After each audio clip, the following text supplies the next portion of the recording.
2019 ముందు ఉండే తెలుగుదేశం పార్టీ 2024లో ఆ నటన చేసి ఈరోజు ప్రభుత్వం రాగానే ఎస్సీలని, బీసీలని, మైనారిటీలని గాలికి వదిలేసినారు. మీరు బాగా గమనించచ్చు. వైఎస్ఆర్ పార్టీ, అపోజిషన్లో ఉండే వైఎస్ఆర్ పార్టీ వాళ్ళ అధికారంలో ఉన్నప్పుడు బీసీలకి, ఎస్సీలకి, మైనారిటీలకి పెద్దపీట వేసి ఉన్నత స్థాయి పదవుల్లో వాళ్ళకు గౌరవించితే, ఈరోజు పార్టీ తెలుగుదేశం పార్టీ వచ్చినప్పటి నుంచి ఒక వర్గానికే పదవులు, హోదాలు అంటగట్టడం జరిగింది.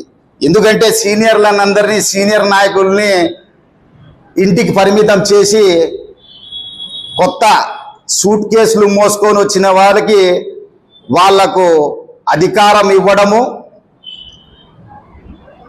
మొదటగానే మేము ఆ రోజే దీనిపై గలమిప్పినాము. ఒక కొత్త వ్యక్తులకి మీరు ఎలా ఎమ్మెల్యే సీట్ ఇస్తారు అని.